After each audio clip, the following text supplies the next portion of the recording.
पढ़ेंगे वेक्टर या cross product के बारे में। Vector product of two vectors A and B is written as A cross B, vector A cross vector B is equal to magnitude of vector A into magnitude of vector B into sine theta into N cap. N cap is a unit vector which is perpendicular to vector A and B and theta be the angle between 0 to pi, और magnitude of A is equal to A and magnitude of B is equal to B. अब इस formula से related कुछ हमारे पास results हैं।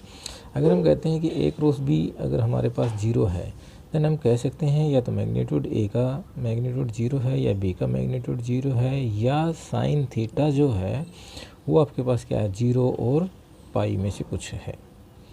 अगर हम कहते हैं if A and B are two non zero vectors then A cross B is equal to 0, ये कब हो सकता है? If and only if a vector A and vector B are parallel और collinear vectors.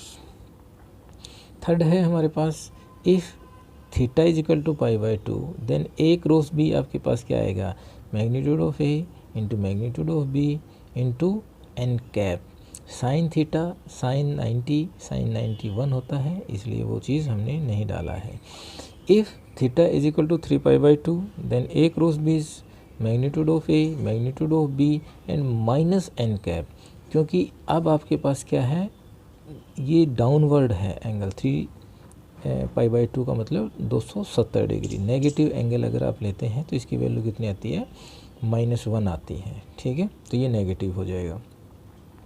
If A and B are parallel vectors then theta is equal to 0 और पाई, so sine theta क्या हो जाता है? 0 हो जाता है। अगर दोनों वेक्टर हमारे पास पैरेलल हैं या कोलिनियर हैं, मतलब उसमें एंगल क्या है आपके पास 0 है, तो ए क्रॉस बी हमारे पास क्या आ जाएगी? 0 आ जाएगी। सो इसी प्रॉपर्टी को यूज़ करते हुए आई डॉट आई आपके पास क्या आता था? पहले 1 आता था ना, अब आई क्रॉस आई, जे क्रॉस जे और के क्रॉस के क्या आ जाएगा? 0 आ जाएगा, ठीक है। अगर मैं कह रहा हूँ कि vector A and B are mutually perpendicular then A cross B आपके पास क्या आ जाएगा? ए वेक्टर ए का मैग्नीट्यूड इंटू वेक्टर बी का magnitude sine theta N cap, और ये क्या है? वेक्टर ए का मैग्नीट्यूड इंटू वेक्टर बी का magnitude into N cap. Now इसी प्रॉपर्टी को यूज़ करते हुए अगर मैं कह रहा हूँ कि आई और जे हमारे पास दो वेक्टर हैं जो परपेंडिकुलर हैं, तो जब ये इन दोनों की क्रॉस प्रोडक्ट लोगे तो ये तीसरे जो वेक्टर आएगा उसके क्या होंगे? ये परपेंडिकुलर होगा वो तीसरा वेक्टर, ठीक है। तो आई और जे और के तीनों आपस में क्या है? एक दूसरे के म्यूचुअली परपेंडिकुलर हैं। तो आई क्रॉस जे का मतलब क्या है? वो किसके बराबर है? के के बराबर है, ठीक है। और जे क्रॉस के किसके बराबर है? आई के बराबर है। और के क्रॉस आई किसके बराबर है? जे के बराबर है। लेकिन अगर मैं कहूँ कि आई क्रॉस जे की बजाय मैं कहूँ जे क्रॉस आई, तो ये क्या होगा? माइनस के बराबर होगा। क्यों? क्योंकि अब आपने डायरेक्शन चेंज कर दी, एंगल आपका चेंज हो गया है। तो आई क्रॉस जे के होता है, जे क्रॉस आई माइनस के होता है। तो यहाँ से जो आपके पास एक कॉम्यूटेटिव प्रॉपर्टी की जो बात करते हैं, वहाँ से आपको पता चलेगा कि i cross j is not equal to j cross i, ठीक है। साइन थीटा आपके पास क्या आएगा? Magnitude of A cross B over magnitude of A magnitude of B. और एन कैप अगर कहीं पे निकालना हो, ये क्या है? Unit vector. और यूनिट वेक्टर जब आप किसी भी वेक्टर का निकालते थे तो क्या लिखते थे? Vector over magnitude of that vector. तो यहाँ पे एन कैप आपके पास क्या आ जाएगा? ए क्रॉस बी जो वेक्टर आया वो ओवर ए क्रॉस बी का मैग्नीट्यूड। फिर बात आती है कि अगर आपके पास दो वेक्टर दे रखे हैं और वो दोनों वेक्टर्स क्या हैं? एडजेसेंट साइड्स हैं किसी पैरेललोग्राम की, तो आपने उस पैरेललोग्राम का एरिया निकालना है। तो area of parallelogram with adjacent sides A and B is equal to magnitude of A cross B. A cross B जो वेक्टर की प्रोडक्ट आई उसका मैग्नीट्यूड अगर आप निकाल देते हैं तो वो एरिया बन जाएगा किसका? पैरेललोग्राम का। अगर एरिया ऑफ ट्रायंगल निकालना है with adjacent sides A and B, तो आपके पास कितना आएगा? Half of magnitude of vector A cross vector B. और एरिया ऑफ पैरेललोग्राम निकालना है with diagonals A and B. अगर डायगोनल दे रखे हैं पैरेललोग्राम की तो क्या आएगा? Half modulus of A cross B. अब कुछ प्रॉपर्टीज़ हैं। हमने कहा कि cross product is not commutative, A cross B is not equal to B cross A. अगर ए क्रॉस बी को लिखना है बराबर तो वो माइनस बी क्रॉस ए के बराबर आ जाएगा, ठीक है।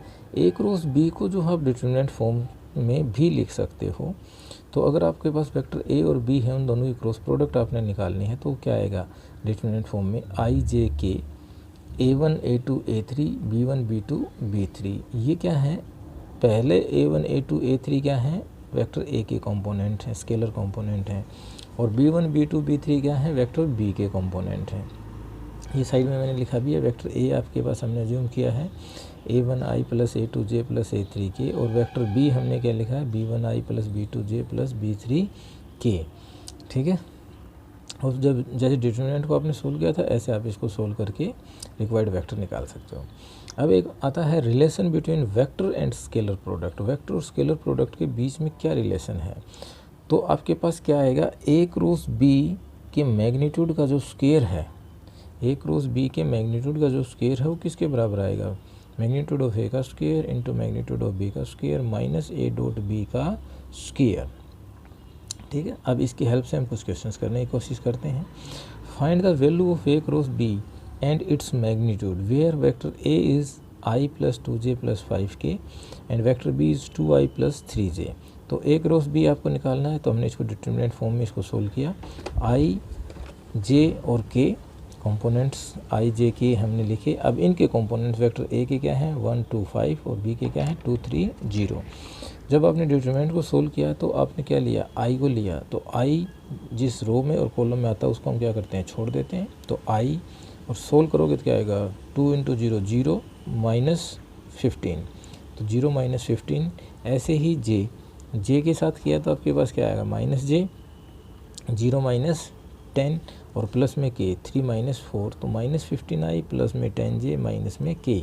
अब इसने क्या बोला है, मैग्नीट्यूड निकालना है। मैग्नीट्यूड क्या होता है, कंपोनेंट्स जो होते हैं उनके स्क्वायर का सम होता है। तो 15 का स्क्वायर 225, 10 का स्क्वायर 100 एंड 1 का स्क्वायर 1, तो ये कितना आ जाएगा 326 का रूट आ जाएगा।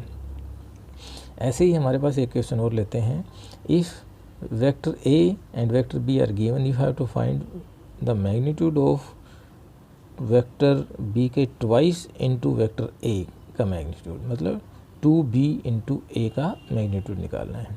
तो पहले हमने क्या निकालना है 2b इंटू ए, तो 2b भी तो चाहिए ना, तो b वेक्टर को आप 2 से मल्टीप्लाई कर लो, तो क्या आएगा 2i माइनस 4k। अब आप 2b इंटू ए निकालिए, तो आई जे के ए के 2b के वेक्टर्स, क्योंकि 2b पहले आया हुआ है तो पहले इसी के कंपोनेंट लिखने हैं। तो क्या आ जाएगा आपके पास 2i 2, k है तो j क्या है 0 और k कितना है -4 और a के कितने हैं 4 3 1। इसको जब आपने सोल्व किया तो कितना आया 12i minus 18j plus 6k।